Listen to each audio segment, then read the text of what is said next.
Good evening, everyone. Welcome to Let's Talk Tuesdays. I'm Sebastien Boyer, your host, the approved guy.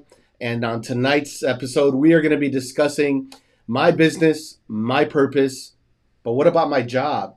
So, for the last 6 episodes, we've been talking about being an entrepreneur, being a business owner, and living in your purpose through your business. But not everyone has an ambition or desire to be a business owner, and not everyone was created for that purpose, to be a business owner. Without employees, business owners cannot necessarily run their businesses. So there's a place for different people at different levels of leadership in businesses. Some people are owners, some people are managers, some people are supervisors, and some people are what would be considered workers, right?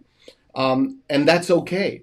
At the end of the day, if you are in a job where you enjoy what you do and you're good at it, you're gifted at it, and by doing your job, by doing the work that you do, you are encouraging or honoring the employer and the company, and you're adding and contributing, and you feel fulfilled in the work that you do, then that may also be your purpose.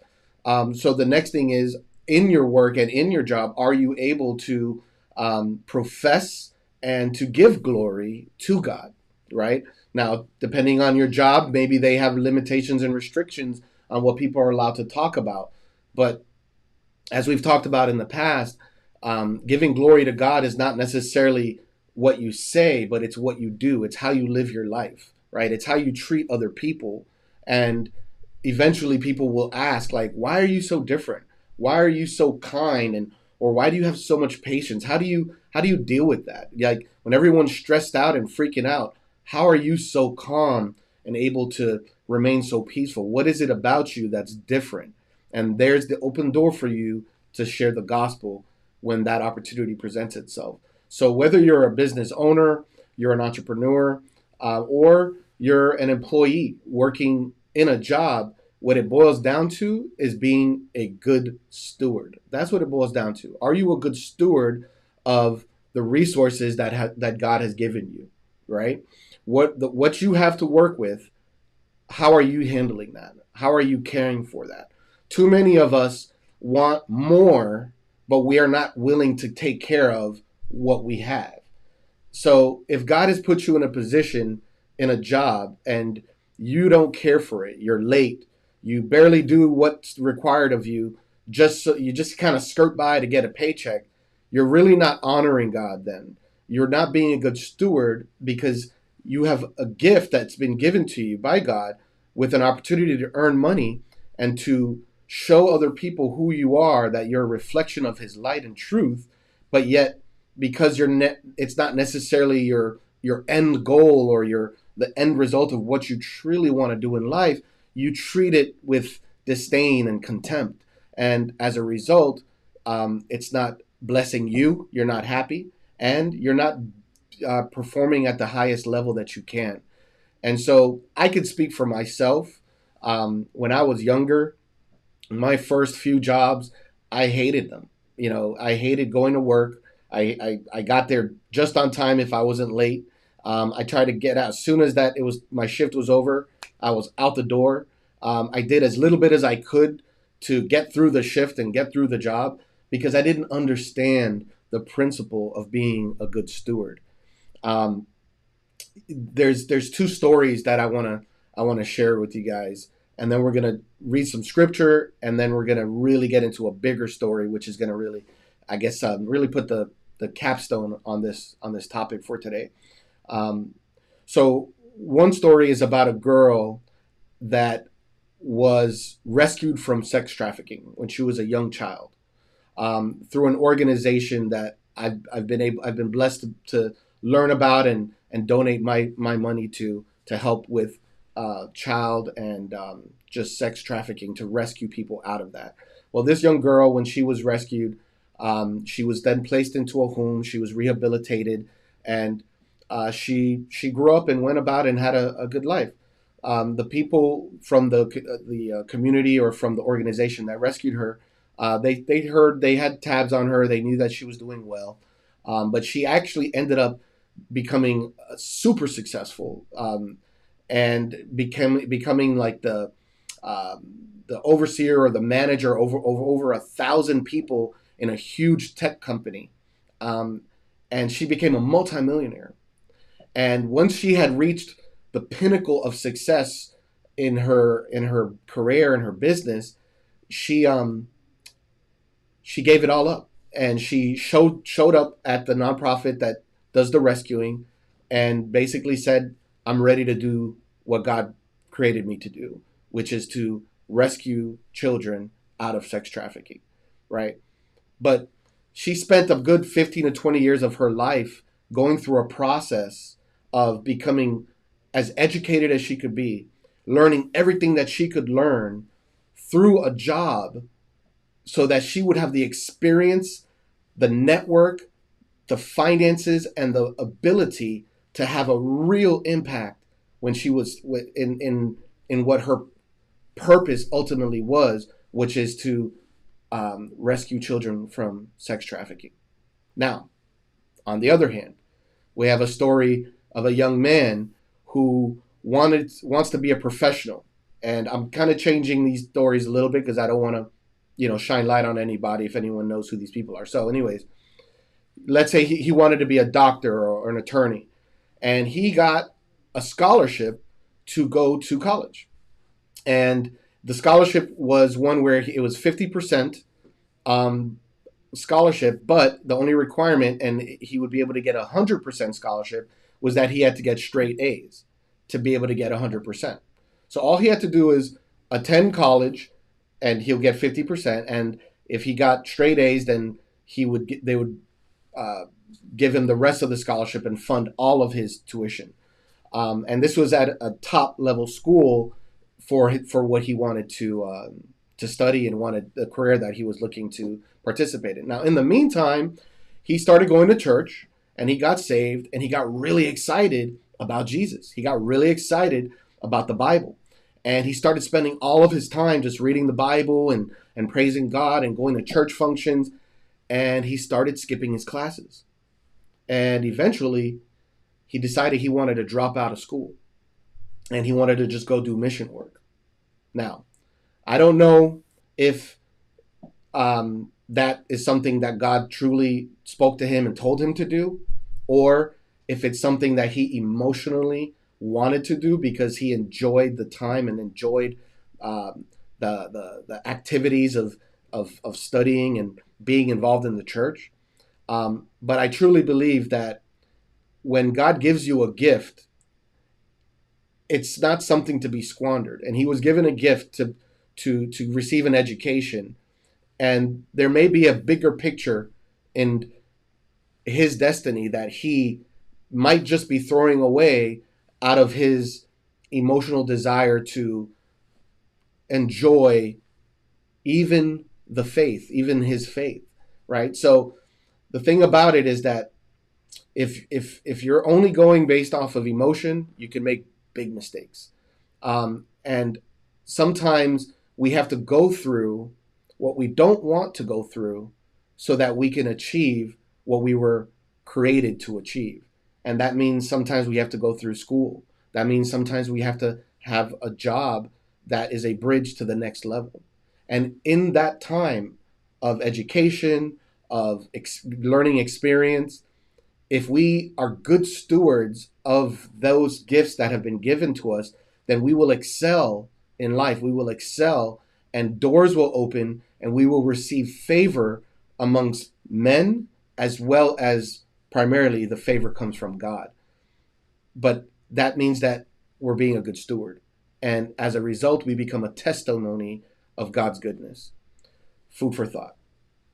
So, some of the scripture we're going to look at today is going to be very to the point. We're just going to go over 3 verses. I'm just going to read them. Luke chapter 16, verse 10 said, "One who is faithful in a very little is also faithful in much. And one who is dishonest in very little is also dishonest in much." Colossians chapter 3, verse 23 through 24 says, whatever you do, work at it with all your heart, as if working for the Lord, not for human masters, since you know that you will receive an inheritance from the Lord as a reward. It is the Lord Christ that you are serving. And 1 Timothy chapter 3, verse 5 says, for if someone does not know how to manage his own household, how will he care for God's church? So sometimes we take for granted the little things, such as being a good manager of our own household. You know, we have a car that might be a little older, and we want that nice shiny new car, but the car that we have, we don't wash it, we don't care for it, it's a mess. It's just in bad shape. We don't take care of it, but we want the other car that's really nice. Or you want that big house, but the house that you have, you don't fix it up. You're not taking care of it. Even if you're renting, why do you have to wait for a landlord to fix the fan? You can fix the fan. You take control because it's something that you have authority over. And if you are a good steward of those things that you have on a smaller level, then what this says right here is that you will be a good steward of things on a bigger level. But you want more, but yet you're not willing to be a good steward with less. Genesis chapter 39, verse 4 through 6 says that Joseph, and this is going to be Joseph now, the son of Isaac, the 11th son. Joseph found favor in his sight and attended him, and he made him overseer of his house and put him in charge of all that he had. From the time that he made him overseer in his house and over all that he had, the Lord blessed the Egyptian's house for Joseph's sake. The blessing of the Lord was on all that he had, in house and field. So he left all that he had in Joseph's charge, and because of him, he had no concern about anything but the food that he ate. So basically, the backstory here is Joseph was the 11th son that Isaac had, and the first 10 sons, his older brothers, were jealous of Joseph because Joseph was going to be given the inheritance of his father Isaac. And so the brothers basically sold him off into slavery. They literally dumped him in a pit to die, and he was sold off into slavery. He eventually ended up in a prison, and while he's in a prison, instead of mumbling and cursing God or being depressed or destitute, he took the opportunity to plant a seed and to grow a plant with a little bit of light that came into the cell. And the other people that were in the prison with him, he ministered to them. And so because he did as much as he could with the little bit that he had and remained faithful to the Lord, he continued to pray and to believe that God had a bigger plan and a purpose for him. He was then rescued out of the prison by one of the inmates who got out, told his story to Pharaoh. He then was able to consult with Pharaoh, gave Pharaoh good advice about a dream, and then Pharaoh gave him a position in his court.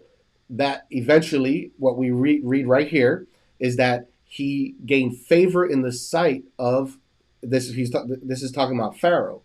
And so Pharaoh, he gained favor in the sight of the Pharaoh, and the Pharaoh made him overseer of his house and put him in charge of all that he had. So here we have someone who's not only not an employee, but he's a slave inside of Pharaoh's house, and rises up to the level of having complete authority over his house and over all that he had. From the time that he made him an overseer in his house and over all that he had, the Lord blessed the Egyptian's house. So because of this, God blessed the Egyptian's house for Joseph's sake. The blessing of the Lord was on all that he had in house and field. So he left all that he had in Joseph's charge. He being the Pharaoh. He left all of it in Joseph's charge. He literally became an absentee owner and set up Joseph as his CFO, CEO, and let him run the show of his entire kingdom. And this was all because of Joseph's faith and being a good steward. When he had little, he was elevated on high to do more with much. So sometimes we may look at our situation and think, oh, this is just a job. I don't, this is not really what I want to do. This is not, the ultimate thing of what I'm created and designed for. But if God's given you that, if he's put you in a position and you take good care of it and you do your best as if your boss is God, because he is ultimately, through that, there will be blessings. Through that, there will be favor, not just from the Lord, but the Lord will bless you through people and you'll be elevated. Doors will open. But if you're not a good steward and you squander these opportunities, then you may be closing doors, or maybe not even seeing a door because it was never open to you, because you didn't take good care of those. You didn't manage the assets well. You didn't manage the resources well. So this is a prime example of someone who just was a good steward of God's resources, and in the end, he was blessed, and through him, he blessed others because he was a good steward with little. So with that said, that's our study for today. Next week, we are going to be discussing, did Jesus fulfill the kingdom mandate? So the kingdom mandate, as we all know from our previous studies, is to be fruitful, to multiply, to replenish, to subdue, and have dominion. So we're going to look at Jesus and see, did he do these things? So next week, join us, and we're going to jump into that. And now we're going to go ahead and transition to our business topic for today, and we're going to be talking about two things. Number one, we're going to be talking about the employee retention credit. This is a great opportunity for existing business owners who have been around during the pandemic since 2020 and 2021. Let me go back on that.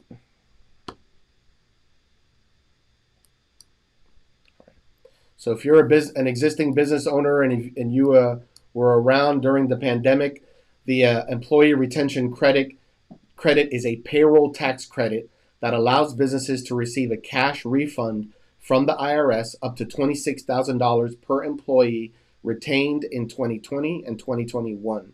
Eligible business owners can get your cash back in days, not months. The employee retention credit, whether you already filed for the ERC or you still need to apply, we can help you get cash in your refund. We can help you cash in your refund. You can apply in minutes and get funded in days. The ERC eligibility are a minimum of 3 employees, not including yourself. So 3 employees for any of the quarters of 2021 and 2022. That will be W-2 employees. Between any of the quarters of 2021 and 2022. As a business owner, you have to have a minimum FICO score of 500. Your business has to be active and in good standing with the Secretary of State, and less than $200,000 in credits in any single quarter. The statute of limitations to file an amended payroll return is 3 years from the date that the returns were filed. These are all quarterly returns.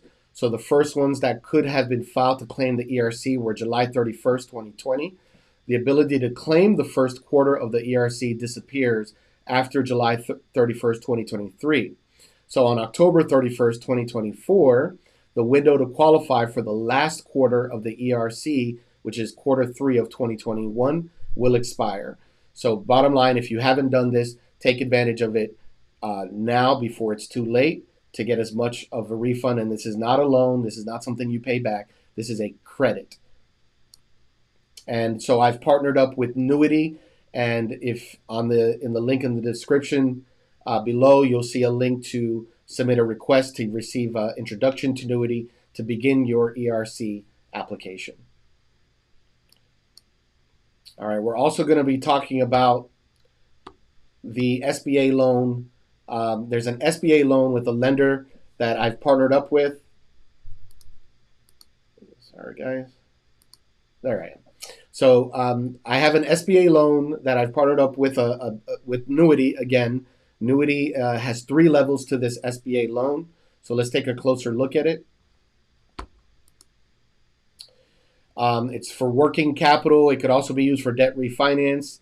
The loan offering is competitively priced at prime plus 2.75 with a 10-year loan term.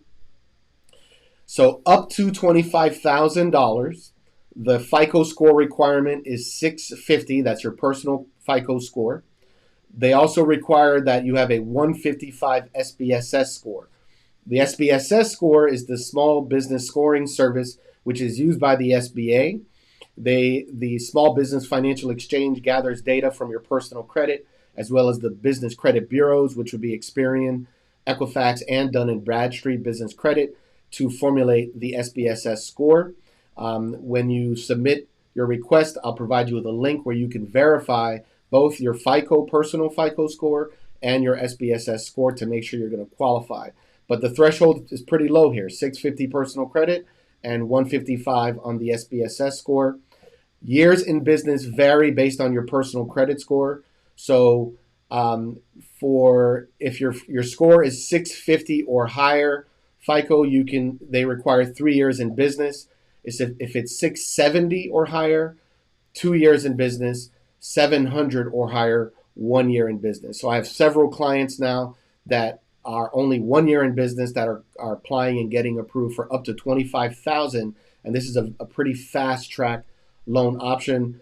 The amount of the loan is based on 35% of the average annual revenue, with an annual minimum of $50,000. So that's what they're looking at. So if it was just 1 year, they're going to look at 1 year tax returns and then calculate from there 35% to determine how much of the loan. Closing costs are around $750. You must be a U.S.-based business and owner, and the company must be in operation and active. So regular SBA eligibility requirements are still in play. Again, you can apply below through Newity. There we go. Again, you can apply below through Newity, who I have partnered up with, and you'll see a link in the description to request the application for Newity. And again, this is up to $25,000. Now, the same lender has another level from $25,000 up to $25,001 up to $150,000. Again, working capital, loan offerings, competitively priced at prime plus 2.75 on a 10-year loan term. This to be able to qualify for $25,001 up to $150,000. Now the credit score goes up a little bit, and it requires a 670 credit score. The SBSS score has to be a 155. You have to have at least 3 years in business to qualify for $25,001 up to $150,000. Again, the loan amount is going to be 35% of the past 3 years average annual revenue. You'll see about $1,000 in closing costs. You must be a U.S.-based owner and an active company with all the other SBA eligibility requirements. So if you're 3 years in business with a 670 FICO score, and I can help you verify your SBSS score, you can qualify for between $25,001 up to $150,000. And again, the lender here is going to be Newity, and the link is in the description below for you to apply. All right. And finally, the same lender is offering $150,000 and $1 up to $250,000 on the SBA loan. Again, the same fast track program. Working capital, debt refinance, loan offerings competitively priced at prime plus 2.75 with a 10-year loan term. FICO score has to be a 670 on the FICO score, but the SBSS score it has to be a 175. So again, I can help you to verify that score, and that's going to be $150,001 up to 250,000. 3 years in business, 670 personal credit, 175 SBSS score, and again, the loan amount will be 35% of the past 3 years average annual revenue. You will see $2,000 in closing costs. You must be a U.S. based owner and active company, as well as other basic SBA eligibility requirements. The lender here again is Newity, and you'll see the link in the description below so that you can apply. And of course, I can provide you with assistance to verify those scores so that we make sure that you're going to get approved. Without further ado, we're going to transition into our next section or next portion or stage of our live stream, which is our subscriber appreciation. So if you are a subscriber and you'd like to be interviewed on my channel, it's really simple. All you have to do is subscribe, like at least 3 videos, send me a link, or there's a link in my description below to schedule a call to just have a quick interview with me, a one-on-one, where we're going to schedule your time for your interview, where you're going to be able to promote yourself and your business. You can be a business owner. You can also be a business professional, an employee that wants to just talk about what you do. So this is open for everybody to participate. Simply subscribe, like 3 videos, and schedule a call using the link in the description below. And without further ado, we're going to move forward. And today's guest, we have with us Alex Lopez of Easy Print and Marketing.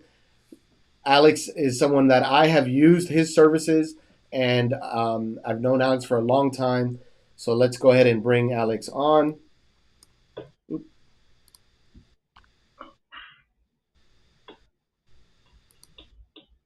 There you are. Hi, Alex. How are you? Hey, how's it going, Sebastian? Great, man. That was Thanks a for joining me. great teaching today, and awesome tools that you shared there. That was great. I wish I had 3 employees. Me too. I don't, but yeah, that anyone who does, let people know. Everybody, if you know other businesses, it is available. So before we just dive in, let's talk about the Bible study. Anything jump out to you that you kind of that resonated? You want to share or speak on? Yeah, I mean, I agree with everything that you were talking about you know, like there's another one where God has 3 guys and or a king gives 3 guys talents, right? He gives Right. one 5, 1 10, and then they come back, and the ones that multiplied it, he congratulated them. The one that didn't do anything with the talent he was given, he took it away. Yep. And so, it's when God gives us a talent and we know we're supposed to be using it, and we decide we're just not going to do it, where it's too much work, it's a headache, it's going to take too long, and we decide not to use it, God can take it away. Yep. So yeah, it's really, I enjoyed the teaching. It was very good. Awesome, man. Well, thank you. So, if you would tell the audience just a little bit about yourself, who you are, your background, and then we'll just get into a Q&A. All right. So well, before I got into the print marketing industry, I was a biomedical engineer, and before that, I was in the Navy. So I had other lives before this, and I've been doing this for 13 years. So I've had a lot of experience in a lot of different arenas.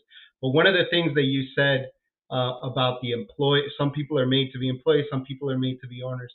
When I started this business, um, I still had this employee mindset. I didn't understand what it was to be a business owner. So for me, it was kind of like the school of hard knocks. Yeah. The first 5 6 years were really rough, and then I started surrounding myself with other business owners, more successful than myself, and I was able to get a lot of wisdom and start to grow my business in a better way, and understand how to, instead of working in my business, to learn to work on my business, Hmm. to help improve it and to help bring better service to my customers as well in the process. So and I actually was born again in 2018. Um, in October of 2018, I've been a Catholic my whole life, but I've been kind of like, I know who Jesus is and I believe that he is God, but I didn't know him. I didn't have a personal relationship with him. And in October of 2018, I met him, and I got a fire in my heart to learn his word, to fellowship with other Christian believers, and to really like build that relationship with Jesus. And it's really improved not just my spiritual life, Hmm. but it's improved my life in my business, the Hmm. way I do my work. Like one of the quotes you said, I think, was, do everything as if you're doing it unto the Lord. Right. And when you start to apply these principles the Bible teaches us, it really starts to help you out, not just in your spirituality, but it helps you out in your finances. It helps you out in your relationships with other people.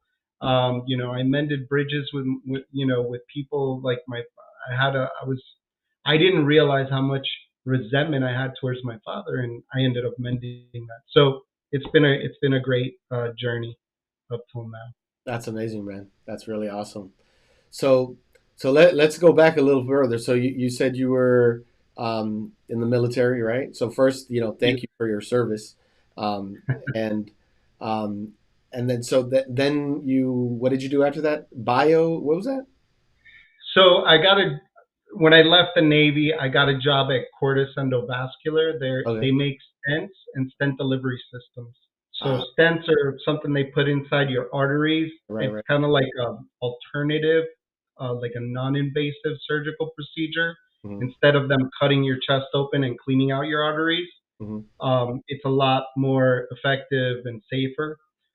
So I worked on everything that was that product and all of the delivery, the catheters, the guide wires, all the So balloons. how do you go from that to starting a printing company? So I was in that industry for about 10 years, and there's this thing called NAFTA, the North American Free Trade Agreement, which was supposed to improve upon production between Mexico, the United States, and Canada. And it was supposed to be a good thing for production. However, what ended up happening was big corporations started to realize that they could just build plants in Juarez, Mexico, and import everything and not pay tax, not pay import tax, and they started closing down like facilities here in the United States and building them over there. And so I kept going from position to position because I worked at Cordis. Cordis was the first one to do that. They're a Johnson and Johnson company, and then I worked at another company called Watson Pharmaceuticals.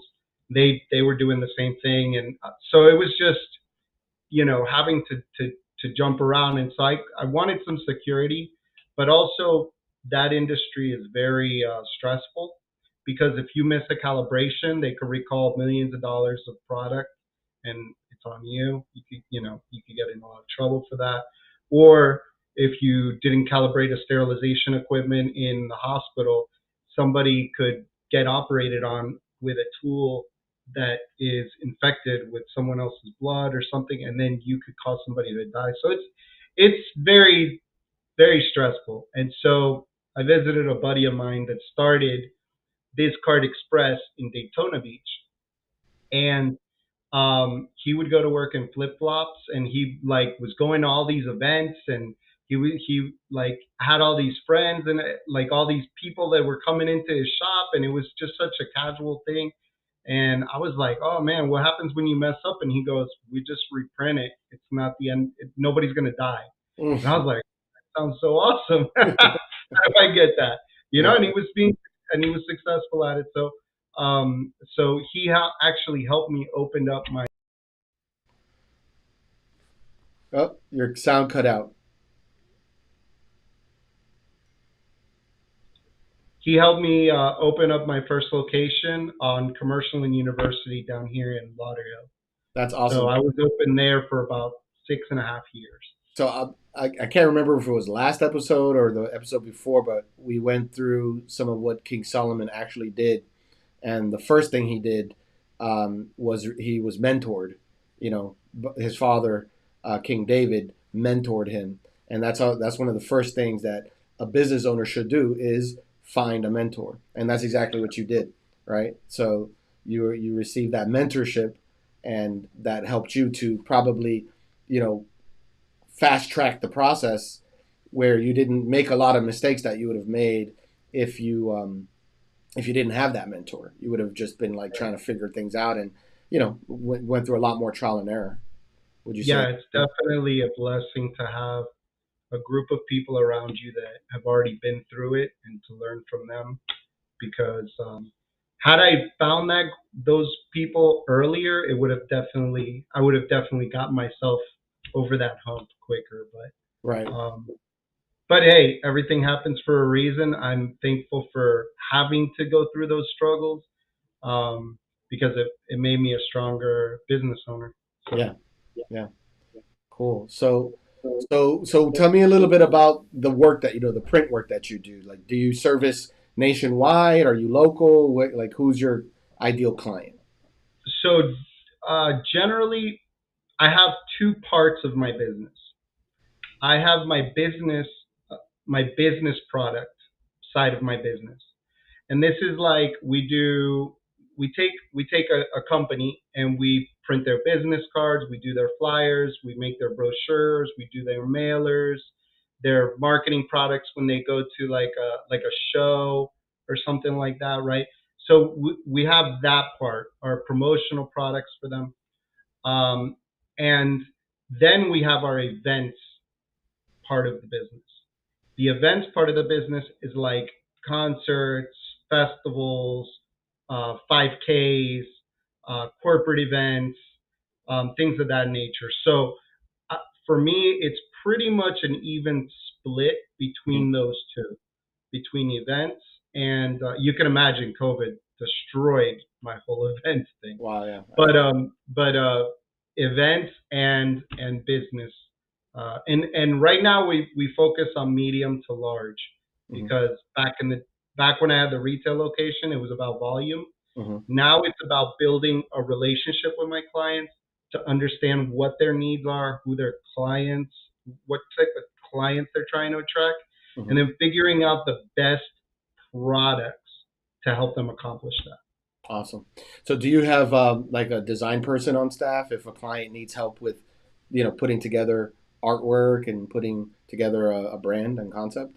Yeah, so I do some of the design work, but I actually have a team that works on all of the artwork for me. I direct everything though. I'm in charge of like the whole conception.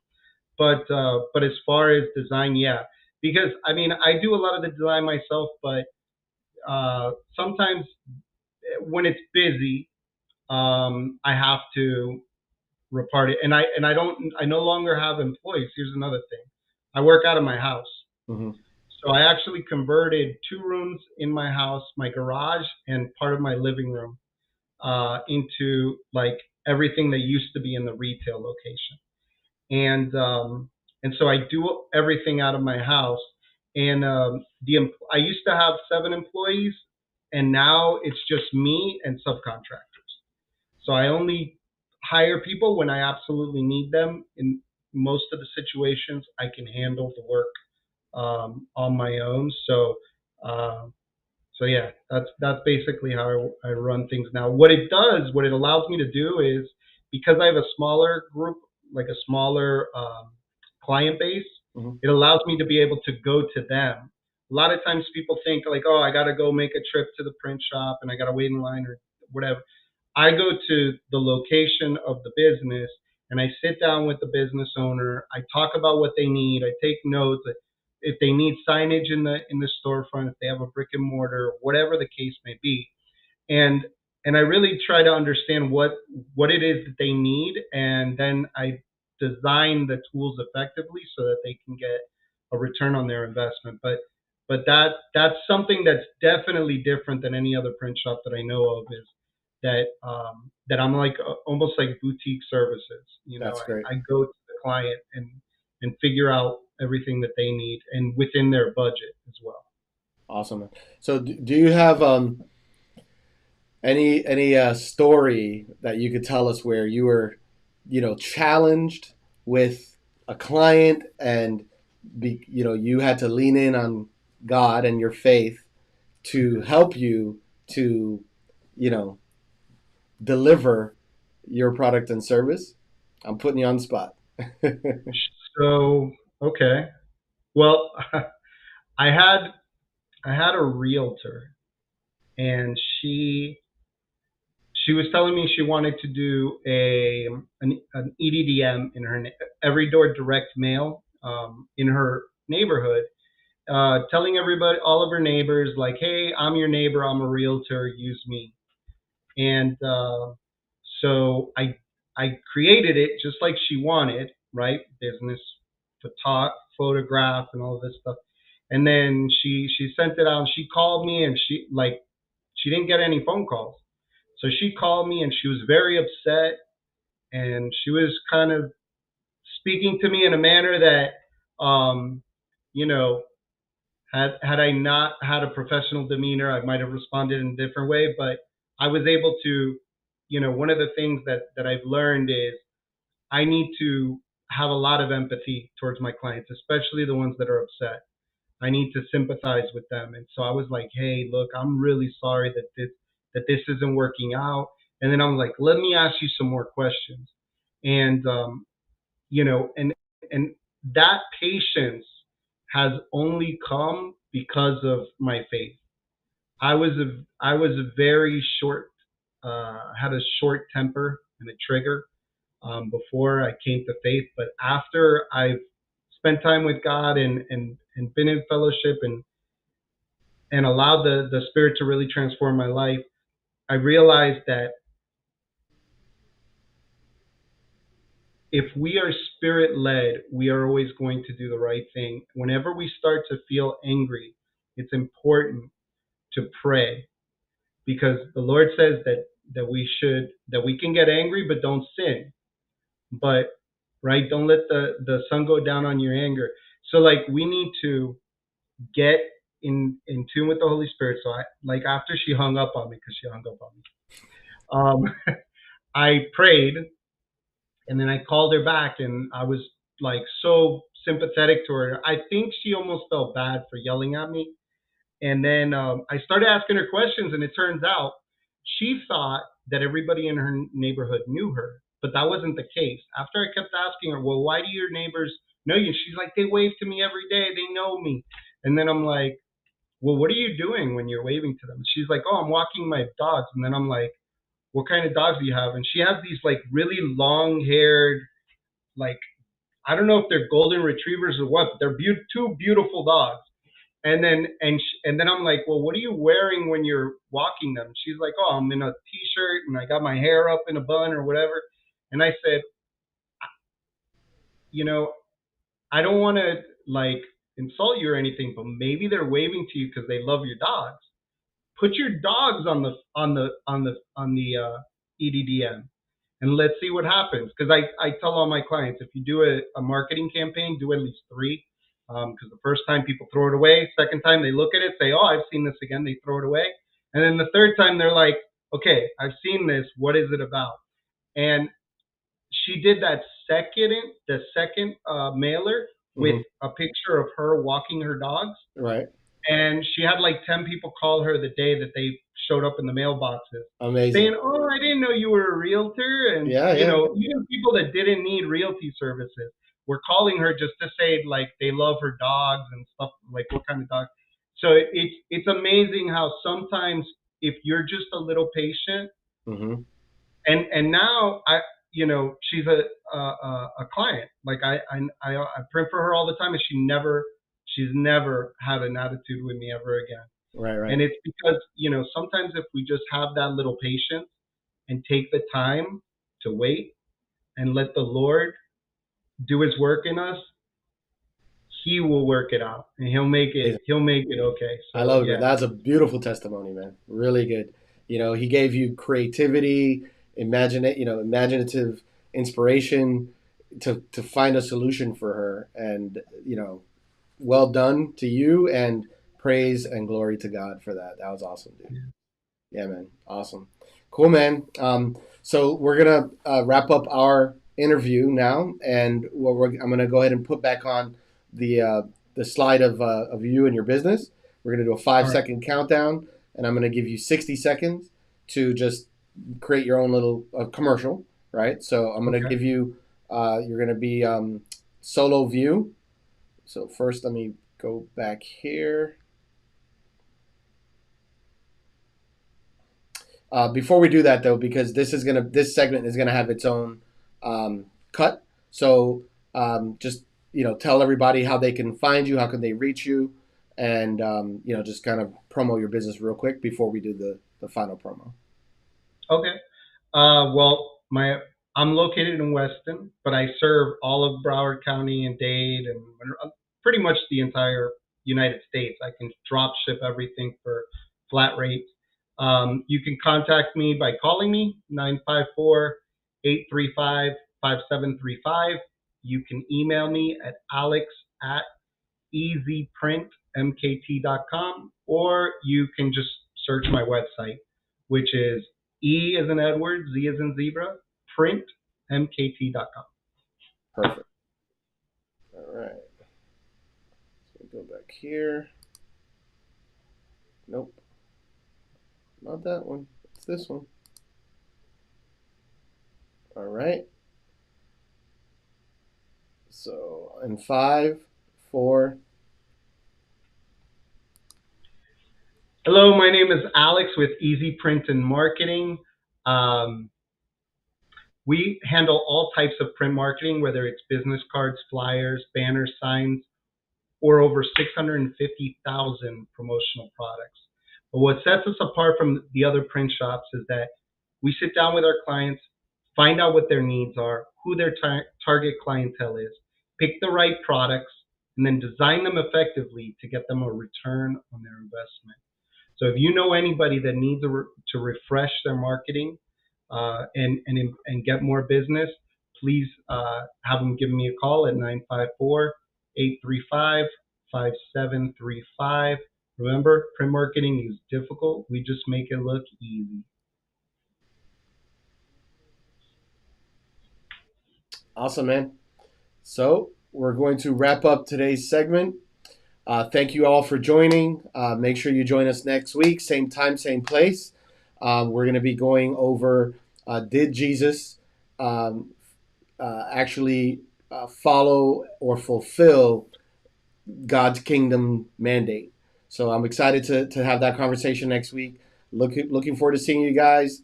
If you haven't, make sure you like, make sure you subscribe and share. God bless you. Make it a great day and take good care.